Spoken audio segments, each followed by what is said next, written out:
That bell means class is in session, and welcome to a brand new episode of YWWE, here exclusively here on TBK Magazine and TBKRadio.com. I don't know why I do like motions and people can't see them, but I did it. So I am on the opposite side of the computer. I cannot see you at all, and I am 100% sure you just did two finger guns towards the screen. You are goddamn right I did. Welcome to a brand new episode. Guys, this is the show where we teach Ashlee, or I teach Ashlee, about wrestling that she has no clue about. So it's new to her. It's the equivalent of a used car. How excited has, honestly though, the last 4 weeks, just watching these number one shows, how exciting has it been? It's been pretty epic, honestly. This has been, it's helped get me kind of pumped for this. And the idea was we are part of Starrcast on Podcast Row. Our other show is S&S, not this one, but S&S is on Podcast Row, and we are going to have some amazing interviews planned out on Sunday. We have no idea who we're talking to. They do. We don't. They won't tell us. They're not going to tell us. But I'm pretty excited about being on Podcast Row. We got some amazing things planned, not just for interviews, but for anybody who comes up to our table. We've got magnets. Yeah. Well, this is new. Sharon came in earlier. One of my co-hosts on live came in and was like, I want one. So that's good.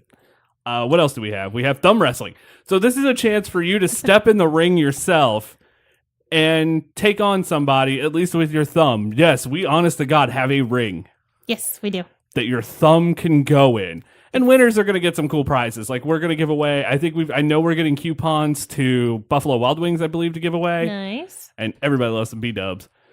We got some cool stuff like our magnets and gift cards to our store, Shop TBK. So you can pick up some amazing t-shirts that we have there, especially if you're a geek. Like if you're into the geek culture, we are the one-stop shop for you. No joke. So we've got 2 wrestling podcasts, 2 nerd podcasts, a wine podcast. Come on. So if you haven't checked us out yet, tbkradio.com. The entire archive is at TBK Radio. Oh my God, I'm sounding like Conrad Thompson.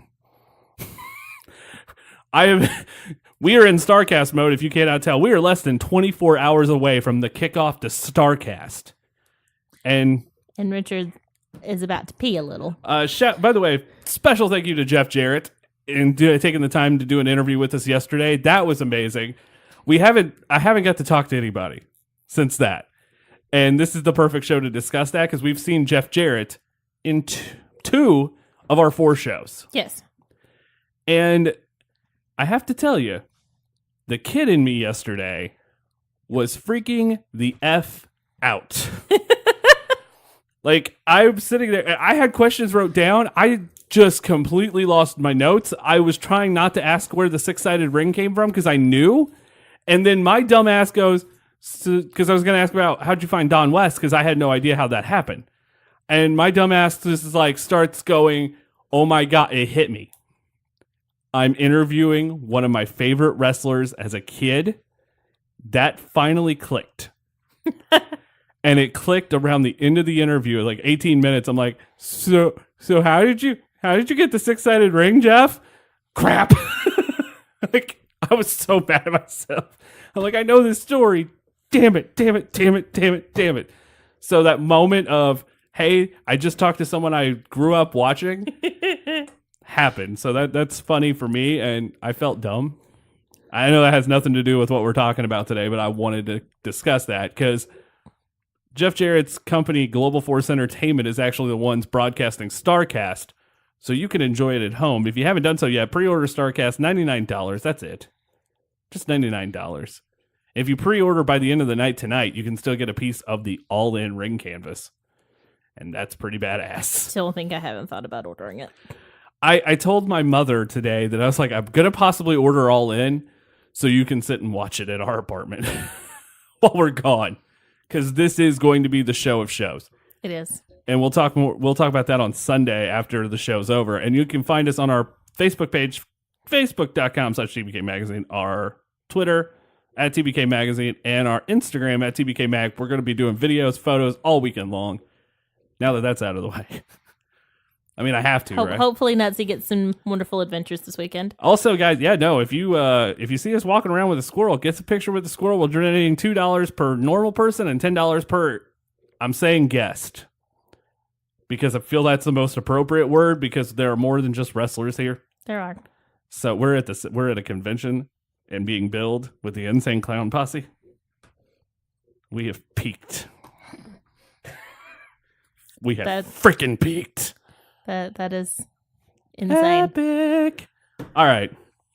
So today, guys, we are taking a look back at Starrcade 83. The big first. This is it. This is the show that technically started the pay-per-view run. This is the first closed circuit broadcast in pro wrestling.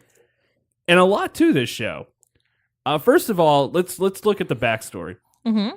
So wrestling was huge on holidays. And I don't know how many of you know the territory era, but 3 holidays in particular are the biggest. Thanksgiving, Christmas, Easter. Really? Yeah, Easter's a weird one to me, but a lot of people enjoyed wrestling at Easter. That is just a little strange, but it's whatever. I will tell you this. If I was a fan, I probably would enjoy, like if you're with your family, because I think Easter might be a bigger thing then than it is now. Yeah. As I'll be honest with you, I never know when Easter is. Because it's hard to, it's not a specific thing. Like, you can't forget when Thanksgiving is because it's the fourth Thursday of November. You almost said fourth Sunday, so yeah. I almost did say fourth Sunday. We're not going to talk about it. But, yeah. And then on top of that, we kind of look around and go, well, we know what day Christmas is. It's always December 25th. Easter is based on, like, lunar calendars and all kinds of nonsense stuff that I just don't understand. It always sneaks up on me. I don't think anyone does. But that was a huge holiday for wrestling. But the biggest of the holidays was Thanksgiving. In fact, not just Jim Crockett, they would run a show at the Omni in Atlanta, and it would draw huge money. Like every territory ran a show on Thanksgiving. And I might be wrong on every, but most of them did because this is the event that's going to sell out the quickest. And the reason is you're already with your family. Yeah. And at this time, there's no football game at night. Mm-hmm. You've already sat through one game, maybe 2 at that time. And what are you going to do? Because Black Friday actually was on Friday. So now what? And the idea was, hey, the family can come to wrestling. And at that point, that's a hell of a sell. Yeah. Because if I'm with, and this is just going with what we've done in the last few years for Thanksgiving. Mm-hmm. If someone would have gave me the possibility to say, hey, look, after Thanksgiving, you can go to a wrestling show, you bet your sweet candy ass I'm going to a wrestling show. Yeah. Like, I'm not going Black Friday shopping. I am going to watch a wrestling show with the NWA World Heavyweight Champion. Well, see, this is the type of thing that was basically made for my grandmother because she loves having everyone over and having the big meal. And then get the hell out of my house. She's done. Like, at a certain point, it's not at a certain time. It's not at a certain time, like, length of time after you finish eating. Like, just at a certain point in the afternoon, she's just done. And she will do literally anything to get you out of her house in the nicest possible way. Here is money. How about you go to the movies? Do you want to go bowling? Do you want to go to the park? Like, she'll try to pawn you off on doing anything she can to have you just out of her way. So if there's a possibility that pro wrestling was on Thanksgiving night, I know what my thing would be. Yeah. Nana would try to force you out of the house to go watch wrestling. I would not complain. So that's the one thing with Starrcade. It was supposed to originally be on Thanksgiving night, and that did change because of Vince in 1987. Because of Survivor Series, because that became the new Thanksgiving tradition and that whole thing. We'll discuss that around Thanksgiving. Okay. I think Survivor Series 87, because we've done Starrcade 87. Mm-hmm. Survivor Series 87 has to be a show this year because of the first one and why it screwed up everything. Okay. But Starrcade was the original show. It was on Thanksgiving. And Dusty Rhodes created the name. Mm-hmm. The idea is we're going to have the best matches with the biggest talent around the country, or at this point in the NWA. And it worked. This is going to be that super show. This is, honest to God, I think the first one that was deemed a super show. Okay. It is based around Ric Flair and Harley Race going for the NWA World Heavyweight Championship, which Ric Flair won at the beginning of 1983, I believe. No, Ric Flair won from Harley Race in 1981, then won from Dusty on September 17th in Kansas City, but they did not like how that match went because there was no one there. Well. And Kansas City is a huge territory at this time. Kansas City is one of the biggest wrestling cities in the country. A very underrated wrestling city, by the way. The NWA ran hard in Kansas City, but I think they might have overextended themselves by putting not their guy in the main event, because their guy is Harley Race. Harley Race was Kansas City, St. Louis, and you can quote me on that. Because if you've got your guy as the world heavyweight champion, shit, that guy should be in the main event. Yeah? Yeah, he should. Like, if that's what makes sense. But they did Dusty Rhodes and Flair, and Flair's coming from the Carolinas, Dusty's coming from Florida, they're wrestling in Kansas City. I wouldn't have been, yeah, no. So when Race won the world title back on June 10th, the NWA wanted Race to win the title to set Flair's long-term championship run. And this is the kickoff to Flair's long run. Okay. Starrcade 83, a Flair for the gold. That's really the big story going into this. Okay. So you can see where this parallels with All In. Very much so. Besides it being two Rhodes and two brothers. I mean, that's the big one, but... That's the surface level one, but... in general, though. It does. It very much does. You take the biggest stars from that time. Guys like... And I mean, look at the... We watched WrestleMania 1. And look at all the stars that were on that were on this one. Yeah, it was a lot. Ricky Steamboat, Roddy Piper. Mm-hmm. There's someone else. I think there were 3. Orton. Bob Orton Jr. By the way, I called him Senior last week. I got hell for that. I'm sorry. It was Bob Orton Jr. My bad. He wore a cast. He hit people. We're done here. Not that hard. Not that hard. Just let it go. A very passionate version of what Randy should be. Okay, so now... What Randy would be if he actually enjoyed what he does. Yes.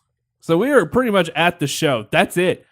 There's not really a lot. Well, I mean, there are the matches. There is no start to this show. Like, as soon as you turn this on, you're in the ring with 4 people. So let me do the story real quick. There's the feud between the Briscoes and Steamboat and Youngblood, which began earlier in the year, and their feuds just kept going. That was the NWA tag title. Bob Orton and Dick Slater against Mark Youngblood and Wahoo McDaniel. It was to get revenge on Attack on Flair. Valentine and Piper was because Valentine used the ring bell to cause Piper to lose 75% of the hearing in one ear. Kayfabe. Okay. I had not heard that one before. I knew they did not do a good job of telling any of these stories on this. Well, no, and that's something... Pay-per-view. Well, it's the first one, though. You have to... Okay, so here's the thing. They did a ton of backstage interviews and gave us nothing of, well, this person did this to me, so we got here. And then Charlie Brown, who was Jimmy Valiant, lost a Loser Leaves Jim Crockett Promotions, and then came back under his mask named Charlie Brown. Kabuki always speculated... Out of town, Charlie Brown. It was Charlie Brown. Kabuki always speculated it was Charlie Brown. So they did a title versus mask match at Starrcade. And that's it. Very basic storylines coming into this. And here's the thing. The other matches on the show were not based on anything, on any storyline at all, and you just get matches. That's fine. That's going to happen, especially in this era. Not everything has to have a big story. The big match does. I think the match that's going to put butts in the seats will. Yeah. That's the match that matters. Technically. That and the dog collar match. If you're going to look at this card as a whole, it's the world title match and the dog collar match for the U.S. Championship. Those are the 2 that needed to have that story. Everything else, you're good. Yeah, you can take it or leave it. It'll be fine. Either way. So one thing that I freaking love is the story that Arn Anderson tells on the Starrcade documentary. I think it's Arn Anderson. It might be Crockett. It might be one of the Crockett's. Where I think now it is a Crockett. I just expect Arn Anderson telling the story and everything now. But Jim Crockett not Jim, but one of the Crockett's tell the story of how Starrcade 83 shut down the interstate in front of the Greensboro Coliseum. Yes, I've heard about that. That's nuts. We've been to shows. And we're getting ready to attend a show with 10,451 people. Hey.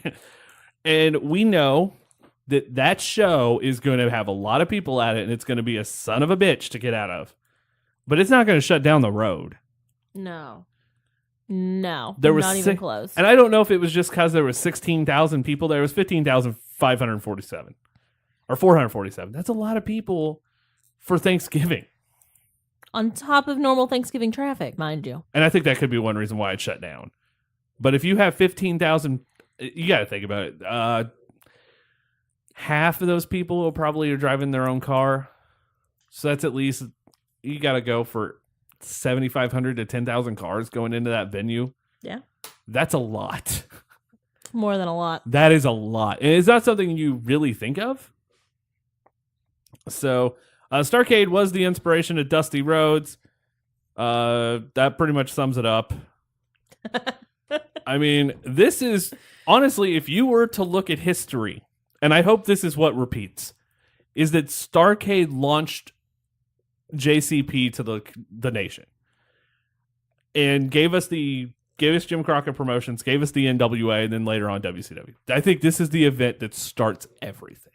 Do you think that there's a chance that All In is going to start something bigger? Yes. Okay.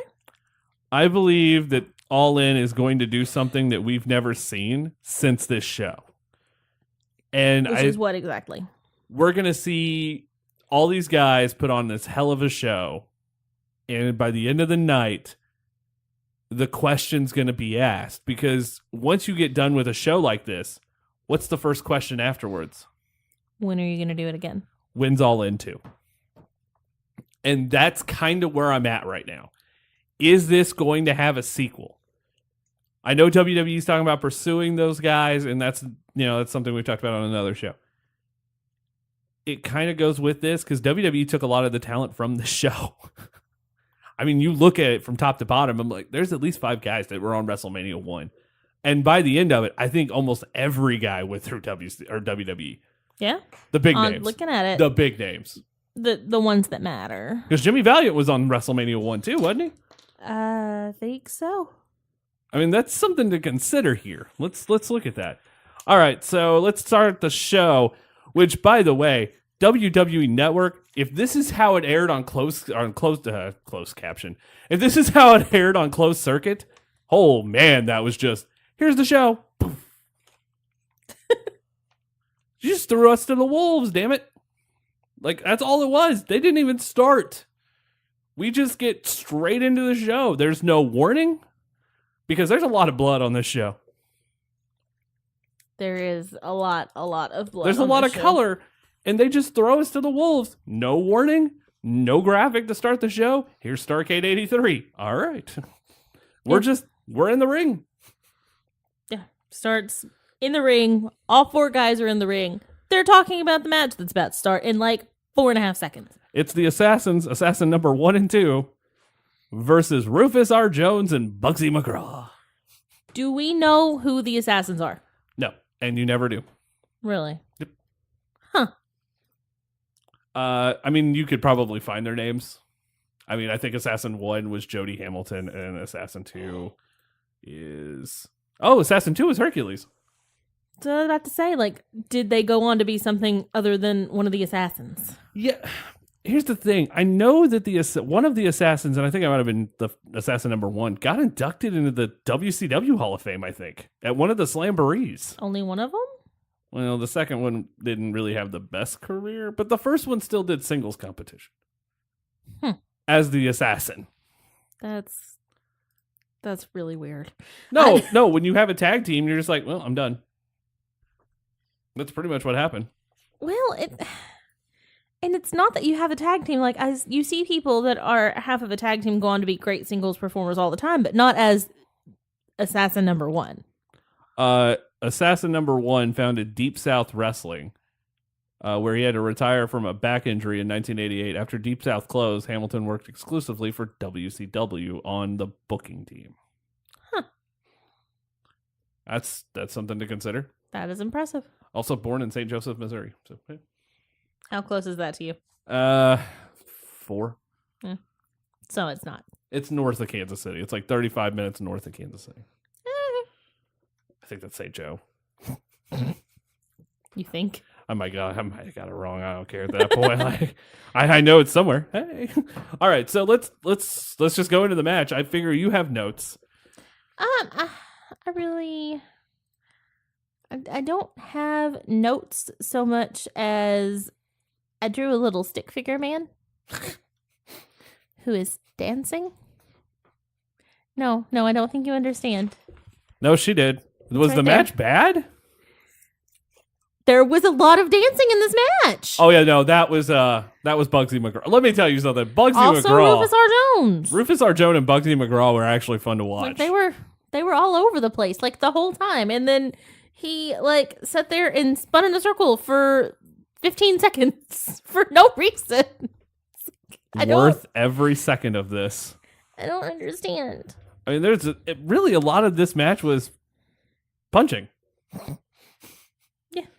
But it was a fun match with punching. Like, it wasn't bad. They also mentioned in this match that it was 16,000 people and they had an overflow crowd. That probably is true. Which, looking at it, you can totally tell, which was impressive. And they probably did turn people away. I'm probably sure that they did turn people away on Thanksgiving. Like, I feel like you have to at a certain point. You can only have so many people in a building. The commentators for this, since we don't get introduced to them until afterwards, is Gordon Solie, which I haven't heard a lot of Solie. I know how good he is. And I've seen the clips from Florida Championship Wrestling where he did Dusty's matches and stuff, and Gordon was so good.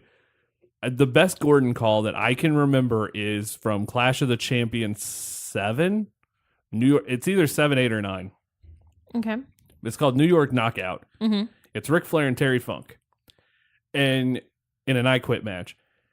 And Gordon Solie and Jim Ross are calling the match. And Gordon Solie maybe delivers the best line by an announcer in the history of pro wrestling. And this is 1989. This match is 2 words, 5 letters. I quit.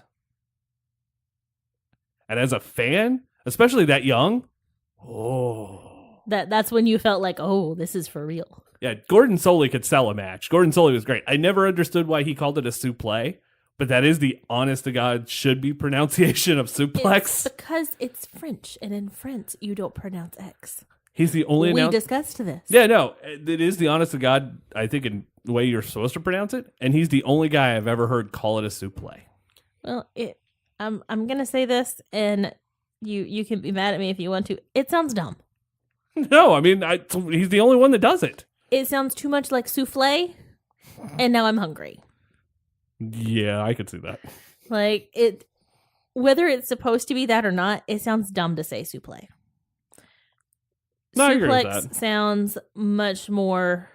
It sounds more menacing. It does. It has like a harsher sound to it where, I don't want to get suplexed.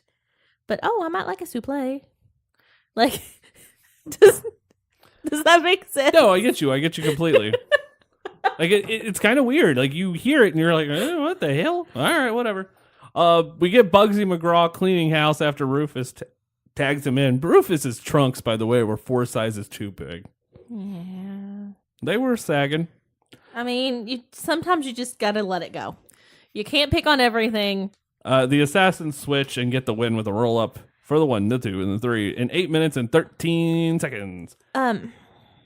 During or right after this match, I've got it written right after this match, is when we hear them talk about a new hire to the company that you told me about. Yes. And they sent you to the back for an interview with... Hold on. This is Gordon Solie, by the way. The guy who pronounces suplex, because Bob Caudle called him by the right name all night. The only one that didn't, and this is the only time they got it wrong, was when Gordon Solie announced, hey, we're going to the back. Go ahead. They sent us to the back for an interview with Tony Schiavone. Tony Schiavone! With Ric Flair and Roddy Piper. It was great. Tony Schiavone, which sounds like the worst spaghetti sauce in the history of man. It literally says it's phony. I mean... Tony Schiavone. Tony Schiavone, who by the way, looks to be about 15 years old. Oh, he looks young in this. He doesn't have the mustache even, because in the somewhere in this time frame he gets a mustache. That has to no. It looks good on him though. It's okay for him, but at this point he does. He looks super young and super nervous. Yeah, I mean, I think everyone is at this point though. This is the first but time not you really as bad. no, not as bad as Tony Schiavone. I'm gonna, if I call him that this weekend at Starrcast, slap the shit out of me, please. Because that could happen. I could, honest to God, just slip up and be like, Tony Schiavone! Oh, God. I did it. Crap. He would either laugh and know what you were doing or get really mad and leave. And then I wouldn't get to talk to Tony Schiavone at all, and I'd be pissed because he's one of my heroes in the commentary world. But I'll say this about the first match before we talk about this interview. The first match was okay. I think it was a really decent opener. But I did call something, and I don't know if this is true, and I want wrestling historian fans who listen to the show to let me know. If a face goes over in the main event, does a heel usually win the opening match? I want to look at some classic wrestling and actually do some statistics on it. I know with WrestleMania 1 that doesn't happen, but I think that happens at Super Clash, and I know that happens at TNA. Because the Elvises beat AJ, Jerry Lynn, and Low-Key. This is true. So I'm gonna have to do some digging, and you're gonna have to help me know whose faces and whose heels. It's a very interesting concept. Well, see, some of those I don't even know, but it's an interesting concept to consider. Huh? It is it's strange. I think WrestleMania 1 doesn't fit it. But I think WrestleMania 2 does. I'm pretty sure WrestleMania 3 does. WrestleMania 1's kind of a cluster with all of the... It's a celebrity-heavy show. That's what it was. Yeah. Okay, so we go back. We got Tony Schiavone interviewing Ric Flair, which was a great interview. You can tell Flair's on fire. Piper chimes in and is great. Next up, we just go back to the ring. No entrances or nothing. I'm okay with that. I'm okay with it. Not everything needs a huge entrance. We'll get to that, though. It is Johnny Weaver and Scott McGee versus Kevin Sullivan and Mark Lewin. A very young Kevin Sullivan here with hair. Yeah. And we'll be at Starrcast. Or we missed part of the first match. What? Who the referee was. Tommy Young. Because I was going to say this puts our Starrcast count to 3, but we didn't even touch on one of them. No, it is Tommy Young. Tommy Young. I got to say it like they do on What Happened When. Which is, by the way, if you haven't listened to What Happened When, probably my favorite wrestling podcast. I love Tony Schiavone. And him and Conrad, it's a fun show to listen to. But yeah, now we're at 3 people for Starrcast. Kevin Sullivan's in the ring. This again, not a bad match. It's not quick. a great match. It's a quick match, but it's not bad. Someone kept messing up names, and they called Kevin Sullivan Kevin Hart at least twice. That was funny. They go back and forth. The Bulldog spot where the dude pats him on the head is in this match. Which is not it was kind of amusing. But it was my big note here is Johnny Weaver is really old. Yeah, no, Johnny Weaver he got cheered like a mofo too. Apparently he's the crowd favorite, but he's really, really old. This match was also, it felt very slow, even compared to the first match. Like I'm trying not to compare it to current stuff. Right. I'm comparing this more to even the last 2 shows we've watched, which are around this time. And it's not a bad match at all. It's an okay match. It's just really, really slow. And I'm going to blame it on the fact that Johnny Weaver's old. Yeah, because when Kevin Sullivan, Lewin, and McGee are in the ring, they're kicking ass. And then this is the first time we see blood, the show. With very, very obvious. Oh, God, blading. You can see the blade job. I when you go back and watch some of these shows, you don't catch it, and you're like, hey, that's good. But this one, nope. You could see it plain as day, and I don't know if now I'm just conditioned to look for it when I see blood. Because the idea is if you see what's going on in the match, you're probably not looking for it. But when you're going back and watching stuff, you're probably looking more for stuff like that. I think you probably could have seen this one if you were there. Because Kevin Sullivan... Okay, so they hit McGee with Lewin hits McGee with the spike because is it Gary Hart? Yes, Gary Hart was the manager, and he pulled a spike out of his boot, and they were beating him up after the match. And Lewin goes and hits McGee with the spike, and then you see Kevin Sullivan go for the blade job and miss. And then you have to see Sullivan do it again. Which looks really deep and really long and bleeds really bad. Which is his fault. Like, I mean, he messed up. I figure that's where that went. And there's just blood just gushing out of poor Scott McGee's head. But then, like, to let someone else cut you like that, you should trust them a lot. And he just shanked it. Angela Mosca comes out to make the save to chase them away. He gets hit with a spike and blades his fucking arm. Like, you see him just... Like, the top of his arm, and... What the hell? I didn't expect that. I don't understand. I do not understand it. It was blood on the arm. Hey, it was color. The match is over. This was okay. 6 minutes and 37 seconds. Sullivan and Lewin win. I mean, the standout on this was the blading at the end. The standout was that spike, because I don't know what that was. We now get to meet Barbara Cleary in the crowd. By the way, beautiful announcer. I like her very too. Good. Like good. She brought it. She was so ahead of her. Like, and even when she's interviewing Dusty, she's killing it. I don't know what happened to her. I want to know. I think she's one of those people I would really want to know about. Like, hey, what happened with her? Because she was awesome on this. So something to consider looking up. We go back. We get a Harley Race promo in that Harley Race voice. Flair, I'm going to beat you. I don't know. There's just something about that gravelly Flair voice that's probably more like it. It's just... This just takes you back. Like, I don't know what it is, because Harley never raised his voice in promos. Flair, I'm going to kick your ass. And it just, all right then. I think this man can legitimately kill me. I think you're just attached to it because it's the voice of your childhood. Because you grew up in an area where he was very prominent. Well, he was actually training guys when I was when I was at that age. So, and speaking of guys who kill people, next up's Abdullah the Butcher. Oh. I don't know if he actually killed somebody. I don't know about that. But he's taking on Carlos Colon. Who is? Carlito's dad, who's in Glow. Because that's the main point. And Primo and Epico, one of the Colon's dad, and then like the uncle. So Primo and Epico are related to him too. The idea, Gordon Soley informs us that this match was banned in Puerto Rico because it was too violent and bloody. Weird. And what happens in this match? It's the spike again. Side note, referee here, Stu Schwartz. Fake name.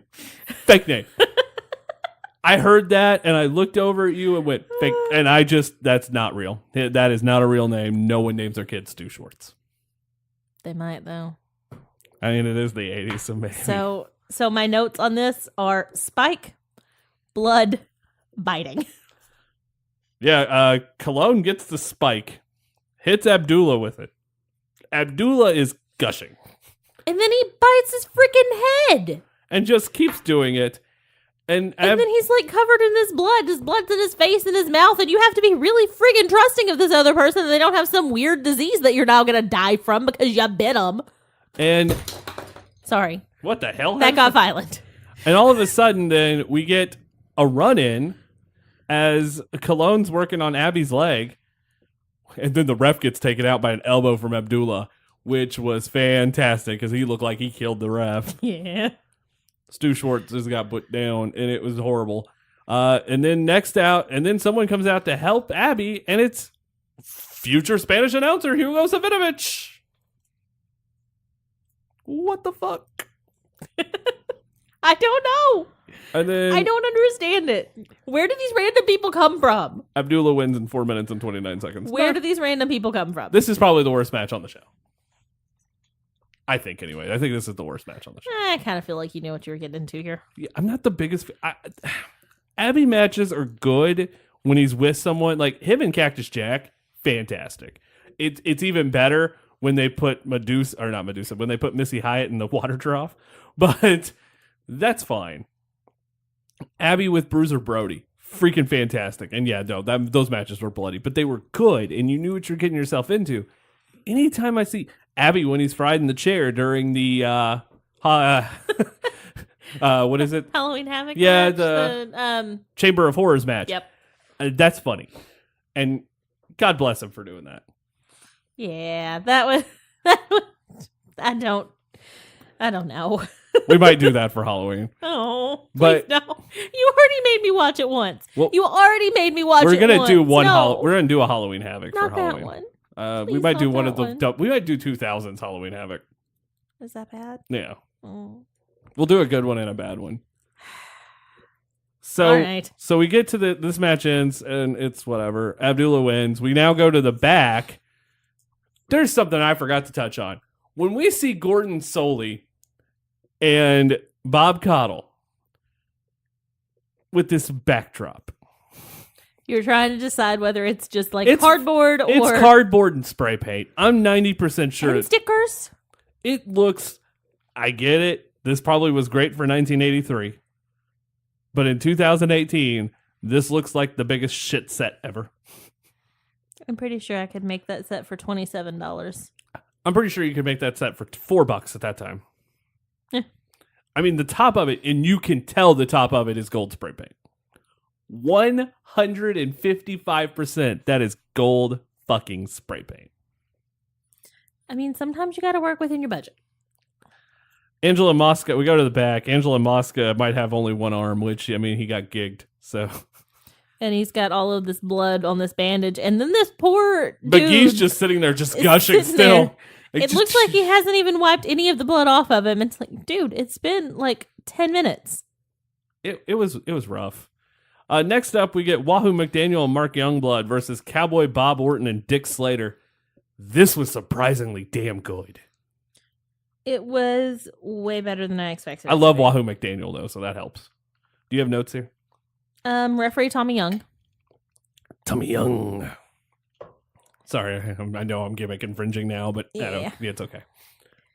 It was. I don't have many notes because this was actually a really good match. No, it was mostly Mark that was in the match, like for Mark's getting the majority of it, his ass whooped. and they're coming after him. It's sad. And then Wahoo gets to come in at the last minute and save everybody with the Tommy Hawk chop. Tommy Hawk. Oh my god, was that Bob Caudle or was that Gordon Soley?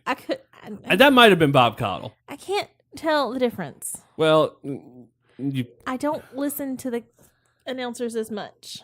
we go try to tune them out. Yeah, and we go now, and the match ends up ending with I've lost where I was. Youngblood's forced to fight off both of them with drop kicks. I mean, he's throwing drop kicks like crazy. Not bad looking drop kicks. No, pretty either. good drop kicks. Back and forth match the whole show. They do work over Youngblood. After he gets the tag, they got McDaniel on the floor. Is Gary Hart out there for this one too? I think so. Someone's in the manager role here. Yeah. I think it's Gary Hart. I think he was the only manager we really saw. And then someone got Wahoo to the railing and took him out. And that was it.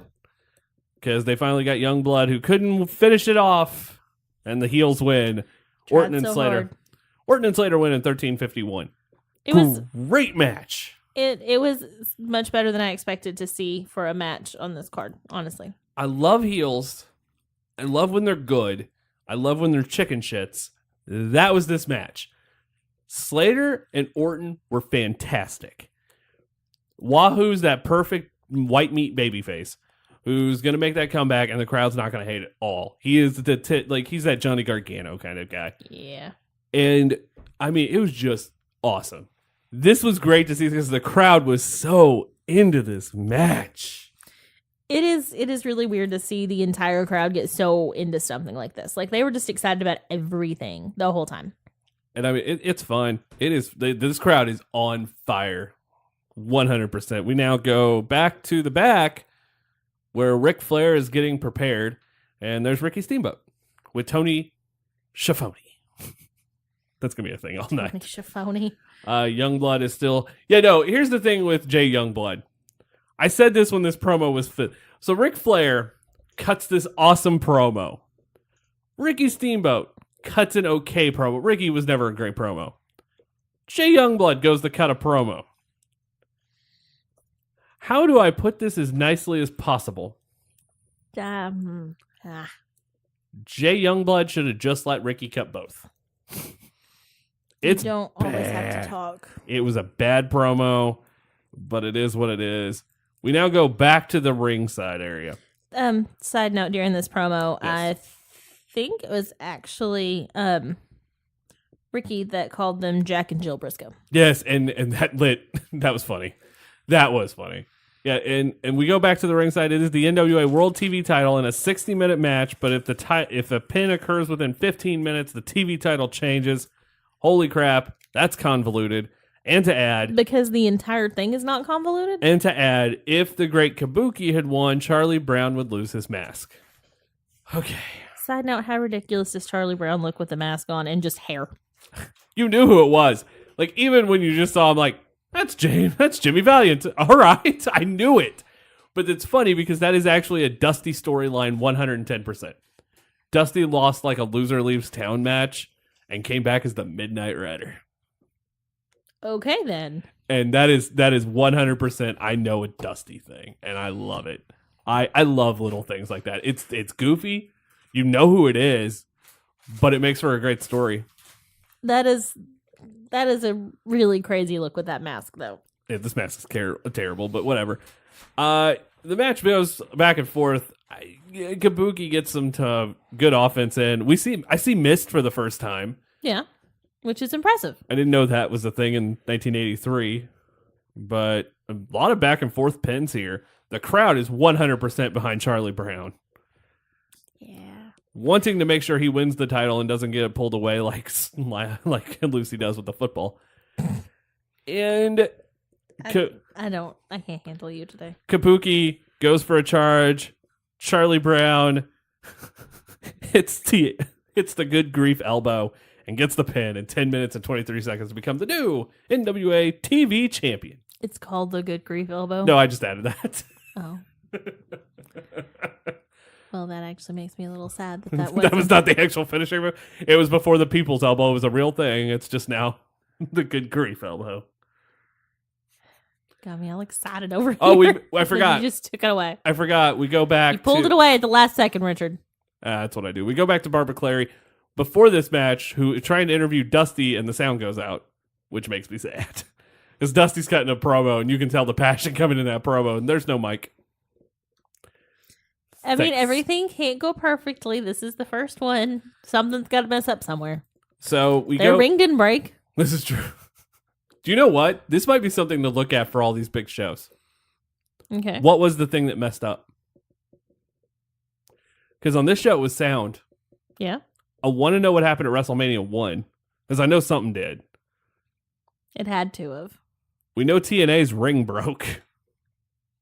And all of Super Clash was just a mess up. All of Super Clash. The whole thing. The whole thing was the biggest mistake. It wasn't even... No. There is no excuse. Absolutely no excuse for that.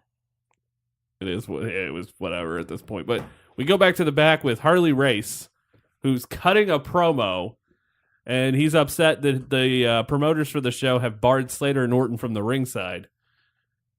But he's still going to beat the Ric Flair. And I mean, if you're good enough, you don't need anybody at ringside, right? My God, he's kind of hell of a bro. Like, every time they go back to the back and they're talking to Flair and Race, I just get more excited for the main event. That's what you're supposed to do. That's the point of having backstage promos. Do you know what this was built like? And I don't know. Have you ever watched a boxing pay-per-view fully? I have not. Okay, so when you watch a boxing pay-per-view, you get the undercard like this, where it's just one right after the other, and in between each fight, even UFC to the lesser extent, and in between each fight, there's promo, like there's discussion about the match, about the show, and there's talking to the fighters. Okay. This is done like a boxing pay-per-view, and I'll get to that because of how they introduced the champion later on. It hit me. It hit me earlier today. Okay, that makes this a little bit better. Next match is maybe one of the best matches I've ever seen, and at least one of the most brutal ones. And it is the dog collar match for the U.S. title. This match is fucking fantastic. If you go out of your way to watch Starrcade, the first one, you won't be disappointed because of this match and the tag titles and the world title. Like all three, like just there's like 4 matches in a row. So good. So good. Honestly, this entire show was not bad. No, on it, it's probably a B now. Like it holds up to a B. Yeah. I know then it's probably an A, but now it's a B. Well, that's because you've seen better now. Yeah. But at the time, I mean, This is better than phenomenal. WrestleMania 1. It is. This is a lot better than WrestleMania 1. Valentine is the U.S. champ, which looks like the 10 pounds of gold, and I'm going to refer to it in this conversation as the 10 pounds of silver. It can't be 10 pounds. 10 pounds is the championship. It has to be like 8 or 7. This is 7 a pounds of non-title silver. match, apparently, due to the gimmick. Didn't know that. Well, I feel like that's even more of a reason to have it be for the title. They have a tug of war using their necks to start the match, and that's where I went to you This is not safe. and went, they're going to hurt themselves, and they did. I mean, back and forth. Piper is beating Valentine with the chain. Valentine's beating Piper with the chain. I just did not. I did not enjoy this match because of the brutality. But I mean, it was really Let's be good. real here. But I mean, the But- story's great going into this. Valentine then hits Piper in the ear. Okay, so Valentine's busted open. And Valentine's gushing at this point, and you can tell. And then Piper's on the apron. The ref's getting some, like the ref's checking on Piper. Uh-huh. Valentine hits Piper and the ref with the chain. I think the ref was an accident. I think there were a lot of accidental ref bumps in this show. I don't know if the refs just didn't know what they were doing, Yeah, I'm leading with that one. or if they did not pay attention when these guys were setting up matches. They didn't listen to them when they said they were going to do stuff. They just weren't smart enough to stay away from the freaking chain of a dog collar. I don't know, but every match in this, I feel, had an accidental ref bump. So here's the thing. I never saw Valentine blade. I figure he might have, because he was bleeding from the forehead. He might not have, though. I don't know if Piper did it all, because Piper's gushing from the ear. And there's part of me that thinks, well, I know he's had that eardrum. There might be like part of that storyline. Mm-hmm. There's also part of me that thinks he bladed above the ear. And then there's part of me that thinks that might have been a cauliflower ear bust. Okay. It's like- I mean, If a cauliflower ear bust, it's the nastiest blood thing you'll ever see. And it happened to Kimbo Slice in a fight in Strikeforce. ew. It was, yeah, the ref stopped the fight because of it. That's kind of what this looked like. Blood's just gushing down from Piper's ear. Piper gets the win as he wraps up the chain and pins him. That was cool. Very creative Yeah, finish like to the match. he half hogtied him with a chain. Do you have any notes here? To get him or- up. No, Great match. Just it was brutal. It was very, very good. Just brutal. It's just not my kind of thing. Next up, we get the NWA World Tag Team titles. It's I almost said Jay and Mark. Wrong Briscoes. Oh my God. Wrong Briscoes. Jerry and Gerald Briscoe. My God. Taking on Ricky Steamboat and Jay Youngblood. Pretty great tag team Are match. these Briscoes and those Briscoes related? No. Not at all? No. Spelled differently too. Well, Thank God. I'm not saying that to be mean. I don't care for the Briscoes personally. yeah, Not this Briscoes, but the Briscoes now. But it's whatever. Jerry tries to wrestle Steamboat down. Cottle explains the backstory here. Briscoes refuse to defend the titles. Here it actually signed for a title defense in Kansas City on the same night. But Jimmy Crockett bought out the contract and moved the defense to this show. Interesting story. It's kind of a good idea. Very strange. That kind of makes it more of a big fight feel. Like, hey, Little these bit. guys are chicken shitting out. So here I am forcing them to do this. Yeah, and Be now we proud. have to do this. And Steamboat and Jay Youngblood go back and forth. Steamboat slams him. The hot tag to Youngblood. Jack and Jerry Briscoe. God bless it. I cannot get these names. Jack quickly powers him into a suplex. Goes to work. Briscoe's hit him with a double shoulder tackle for 2. Jerry with You're getting into this. Jerry with the suplex abdominal stretch roll up for another 2. Youngblood fights back with chops. It's back to Steamboat, who's a house of fire. Chops for everybody. Double chopped on Jerry. They work him over in the corner. Rick press slams Jay into Jerry for the pin, the 1, the 2, and the 3, and we have new NWA Tag Team titles. Champions. I love how into this you're getting. I mean, at this point,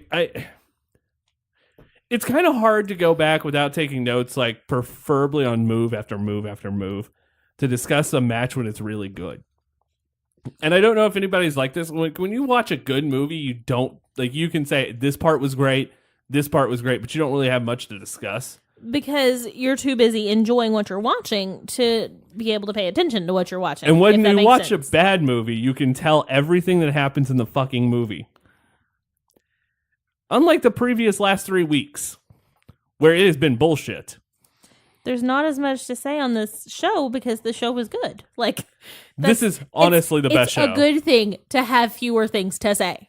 Yeah, no, it is the best show we've watched. And next up, we get the NWA World Heavyweight Championship. We go to an intermission, which we fast forwarded through. Yeah, it was. I understand taking the intermission here because you have to set up the cage. Like, I get it.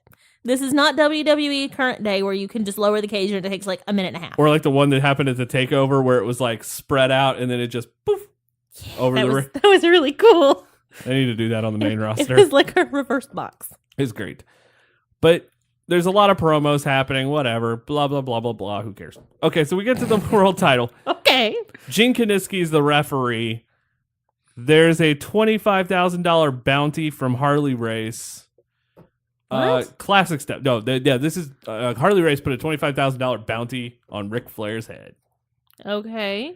And that means Flair is the complete 100% babyface.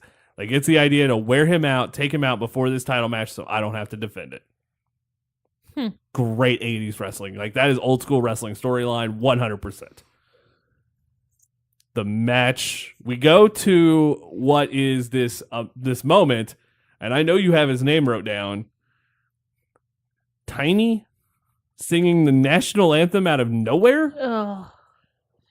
I don't understand singing the national anthem before the main event. This is why I compared it to boxing. So in boxing, before the main event, because that's the one thing that people tune into, remember that. Uh-huh. They do the national anthem. They do all the build-up. They bring out the ref. They do this whole special thing. Each boxer comes out, sing, like a special come out. They come out to music and stuff. And then the fight happens. This is a boxing main event. Which doesn't particularly make sense because the only way that you can get this is on the closed circuit. Right, but you have to remember at that time the only thing going on closed circuit probably like that was boxing, except boxing was on TV. But that's how they did the big fights. The idea was to make this one thing be the most special part of the show, and my God, do they do that. They still could have done that without singing the national anthem. That's fine. That dude was terrible. Poorly. And there was lasers. Really bad lasers. You know, this is before they do the Sting, Scorpion, and then like it was just bad. It would have been better to not have lasers. So then we get the theme from 2001: A Space Odyssey, the boom boom, da-da, doom doom doom doom doom doom doom, and out comes the Nature Boy Ric Flair. After they've run through that music like 4 times. Yeah, they ran through the whole song once in complete darkness and lasers. And then pyro goes off, and Ric Flair comes out, and that crowd, oh my God, that crowd goes ape shit. To quote Gorilla Monsoon, that crowd go banana. What? That crowd went bananas. They blew the roof off the Greensboro Coliseum. That's what everybody there was there to see. Oh, and they all night long they asked every wrestler, who do you think's going to win the world championship? And everybody's like, oh, I think it'll be Ric Flair, except for like 3 people. I think Race is going to keep it. And I just, my Harley Race is getting better as the night progresses. And yes, I might just do Harley Race impressions at Starrcast. We get back to this, like, you're weird. It was great. Flair coming out in the robe.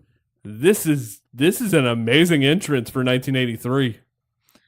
It was really impressive. Like we just felt watched larger than life. We just watched WrestleMania 1, which is this is way better. It's supposed to be the biggest show ever. No, it's not. It's this one. Not.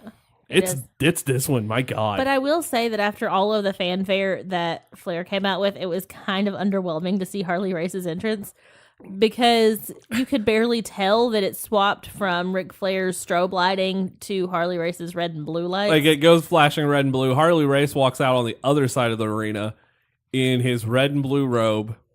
No music. No music. Crowd's booing the piss out of him, though. And Race is doing his best, like just healing it all the way down the aisle. It's great.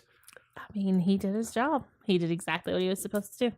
And I mean, Flair is the guy here. I mean, this is a year-long chase for the championship for Flair. And always, and I will say this up one side and down the other, the best part of wrestling is not winning the championship. It's the chase. It's the chase.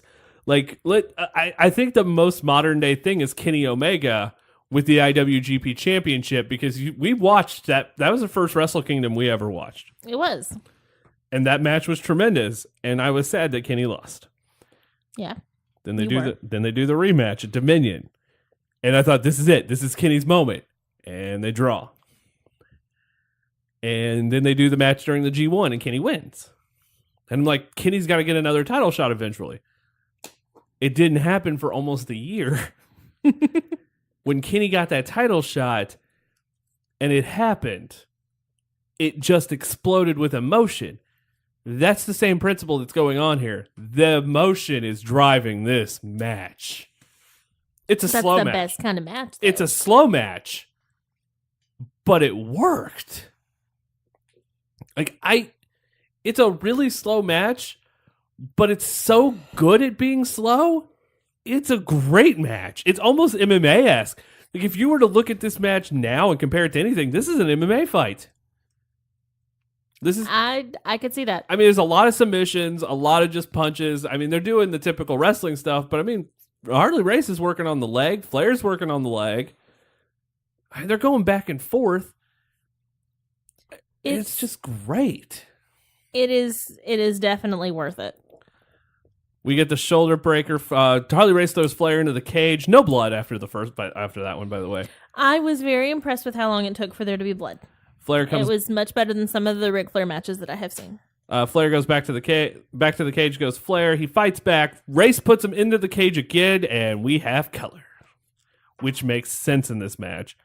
Yes, it makes sense in this match, and they did it in a way that makes sense in the match. It also made sense in the dog collar match. Yes. The only one where I'm like, was the tag match at the beginning of the show. But there was a spike involved. I mean... But they used the spike even in the next match. We go... Sometimes you just gotta let stuff go, okay? Flair comes back, slugs Harley Race, but a headbutt stops Flair dead in his tracks. Race then drops the headbutt. Back and forth. Race goes to work out in the corner. Gene Kiniski was the worst referee they could have chose here.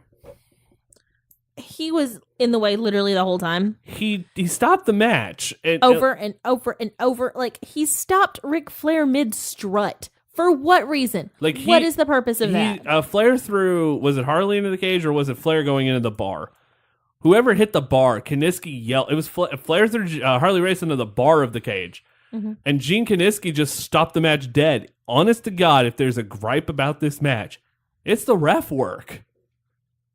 And Gordon Soley, God bless his soul, is trying to cover that shit up. Because he's like, oh, Kiniski was a guy who just wants one-on-one. Don't use the cage. Let's settle this like men, hand to hand. The point of having it in a cage is to keep you contained, and so you can use the cage to inflict more damage on your other person. Race is now bleeding. A backdrop suplex sets up the figure floor. Race overpowers him. They're in the ropes. Great spot. Yes. Because Race turns it over. Flair's getting into it's great. Race headbutts him again. Goes for the diving headbutt. Gets a 2. Vertical suplex. Gets another 2. Race keeps working on the cut of Flair. Flair is now a crimson mask. Sends him back into the cage again. This is when Kiniski then goes and pulls Harley Race's hair to stop that. Why do you get to pull somebody by his hair across the ring? You won't let the wrestlers do it. You as the ref shouldn't do it either. Race accidentally headbutts Gene Kiniski later on. They slug it out in the corner. Flair staggers up with the flying body press as Harley Race trips over Gene Kiniski because the refs were in the way all night long. And Flair gets the pin for the 1, the 2, and the 3. And Ric Flair is the champion. Ric Flair wins the NWA Championship. We get a Flair interview in the cage. 20 minutes of recapping. We did not watch all of that. And then Harley Race swears, I'm going to get revenge. And he never does. This was his last This was his swan championship. song. Yeah. The Starrcade 83 is so good that it makes me go, Because as we say, going into this week, this is the week of a show that is the only thing we've never seen anything like this. We've never seen a first in wrestling that has been this big since the 1980s. And I don't think we're ever going to again. This is something special. I don't know how this weekend's going to go. We find out tomorrow. But I think it's going to go well. I'm happy with this. There's a lot of nerves going on. I know that. They just announced a Chicago street fight between Joey Janela and Hangman Page. Each match to me is taking the best parts of these old shows and trying to make something special. And there's a reason we picked these 4 shows. One, they're the first, but I want you to think about something. Okay. What matches have been announced that have been just unbelievable? Like the matches you think of where you go, well, this was special. You could compare Jerry Lawler and Kerry Von Erich, which granted, there's that bull crap with the arm. But you can compare that to Kenny and Penta because it's going to be a brutal match where it's 2 good wrestlers, but they can also do hardcore. Yeah, it will be. Hangman and Joey Janela is the equivalent of Piper and Valentine because you know they're going to do crazy crap and possibly bleed. Probably bleed. It's Chicago. Chicago allows it. The 6-man tag, which kind of to me represents the main event for WrestleMania 1 because there's 6 guys involved. Flair and, if you're going to compare anything, and I don't want to say that Flair and Race is the comparison here because it's Cody and that kind of sucks, but because you want to do his dad. But at this point, Flair Race is the NWA World Title at All In. It's not in a cage, but that's how special this match is. We look at the last 4 weeks going, there's a reason we watch these shows. I don't regret it.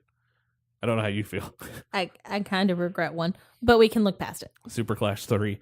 But we got 2 good matches on that show. You can't bitch about that. We got a Guerrero 6-man. Come on. Which, by the way, again, if you want to compare one, the 6-man opener main should event, never be the best thing on the show. No, I agree with that. But the Battle Royal opener should not be the best thing on the show. TNA, the Battle Royal to end their show. We're getting a Battle Royal at All In now.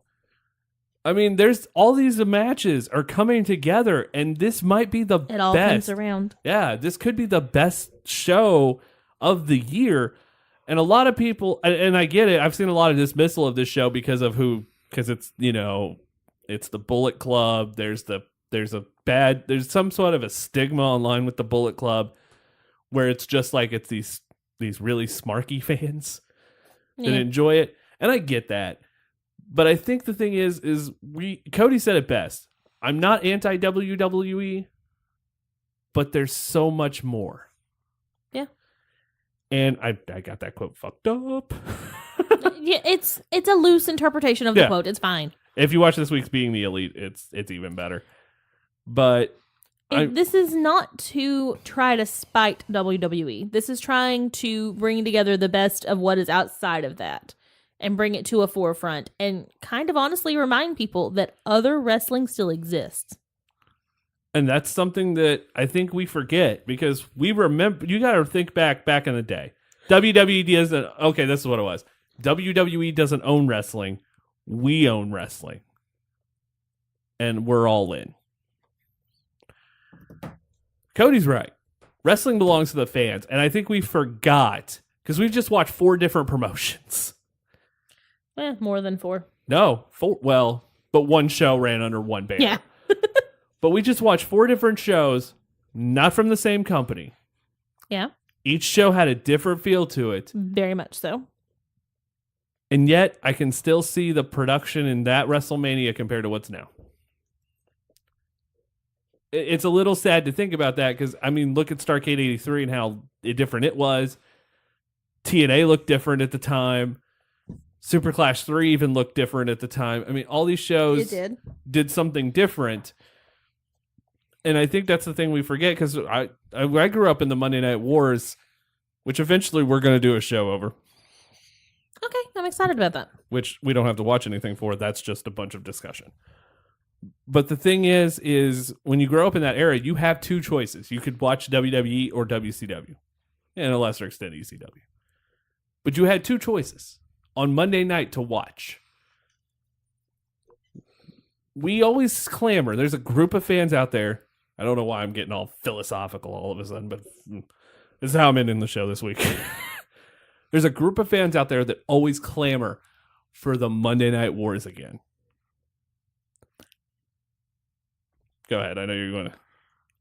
I think that it would be better for them to have a real competition and have to try harder. I agree with real competition, but here's the thing. They're never going to have a company that's going to get to the same level as them. Never again. Because they're Disney. They are. They've come too far. They've done too much. But there might be a secondary. They're Disney, but we have to remember how many subsidiaries of Disney there are. That's kind of where this falls now. Where wrestling, look at all the different movies. Like Marvel you can see Marvel movies from Sony. And you can see Marvel movies from Fox before Fox bought Disney. Or Disney bought Fox. But you could see that. And you had all these different umbrellas of the same company, like Marvel. Mm-hmm. And you've got, here's Spider-Man. Here's the MCU. Here's Deadpool and the X-Men. And you can be a fan of all of those. And it's not going to hurt the other one. You don't have to choose. That's the best analogy for me to do with wrestling. Because you can be a fan of WWE. You can be a fan of Impact, Lucha Underground, New Japan, Ring of Honor, Chikara, King of Trios is this weekend. Global Force. Don't sleep on that. Global Force. I mean, there's another. Cape. I'll throw them in this because I like those guys. So you could be a fan of any promotion you want, but it all falls under the same banner of wrestling. That's where the fandom lies. And I think we forget that sometimes. My God, I just made a philosophical quote on fucking YWWE. I now have just become a college professor. Woo! I thought that you were teaching the entire time. Did we just start the teaching on this episode? I just got preachy. Yeah, a little bit. It just became a college course. So that's going to wrap up this one. Guys, don't forget to check us out Sunday on Podcast Row. Ashlee and I will be there. We're going to be playing some fun games all weekend long. We're going to do interviews. Check us out on our Facebook, Twitter, and Instagram because we're going to have videos, photos, tweets, statuses. Maybe snacks. Come see us. What's the other one? Tweets, statuses. Instagram? Yeah, there's another Photos. one. Snapchats. I don't know. We're not on Snapchat, but we could be on Snapchat. We might do Snapchat and make that a little bit more fun. We're on Pinterest too. You might see a couple of things there occasionally. We're working on that. But guys, we want you to enjoy this weekend as much as anyone else. If you haven't done so, if you're not going to be in Chicago and be at Starrcast and All In, get Starrcast on the Fight app. $99 for over 40 hours of content. You can't beat that crap. And then get All In and see the first hour on WGN America with the 0 hour battle royal that features some of the best most up and coming names in wrestling. Marco Stunt. And look, if he wins it or him or Jordan Grace win that battle royal, I'm popping out of my seat. I don't care what anyone around me thinks. I will be screaming like a 12-year-old. My only sad thing with him being the battle royal is he's probably not going to get an entrance, and that makes me sad. No, because he does come out to Pat Benatar. So there's that. I if you can't do that, order those shows. Be part of the weekend just as everyone else and experience why this is such a huge weekend. There's a reason we based every show we've done for the last, 4 months? Yeah. Around this show. Because it is special to us. I'm humbled. I said this on the Jared interview after it was over, and I'll say it here. I want to thank each and every one of you for listening to every show we do about Starrcast, because I know you're probably sick and tired of hearing about it. And I understand that. And this weekend's it. But there's a reason we did it, and I'm glad we did it. We get to be part of something special. We get to be part of a first. We don't get that opportunity very often. Might not get that opportunity again in this capacity. Yeah, we don't know if there'll be a Starrcast 2. But it wouldn't be the first one. I know Conrad said that there may never be another Starrcast if there's not another All In. Just to let everyone know. Which I can understand. This is the event that's going to be situated around All In. This is going to be a weekend that no wrestling fan should miss. Even if you're not a fan of these guys, watch Starrcast just for the stories. That's why we're going to all the panels. I hate meet and greets. I'm not a fan of those things. And I told you that since day one. But those panels, hearing the stories and hearing comedy from Ron Funches and Tony Schiavone and the Wrestle Crap guys, because they've got the Dungeon of Doom at their panel. And Scott Steiner there doing math, which, by the way, Jarrett said in the interview he has a calculator. We've got so much stuff. There's going to be so much stuff that, as a fan, you'll be appreciative of everything. I'm sorry to get into that. Don't apologize. Stop apologizing. So Starrcast, guys, we're going to be there Sunday. Podcast row all weekend long. We are going to be excited. Flips All Out party on Saturday afternoon. We're going to be there. Hopefully it doesn't rain. Medieval times on Sunday. After podcast row, there is a possibility of rain. But guys, I hope we will see you Sunday. And I guess all that's left to say is, did you learn anything today? I learned lots of things, but mostly that apparently refs in the 80s needed more training. That's a really good point. Has there been a good ref in the 380 shows we watched? I mean, Tommy Young was fine. Tommy Young. All right, we're going to end on that. Guys, that's going to wrap up this edition of YWWE, and there's only one way to end it. Ladies and gentlemen, class dismissed.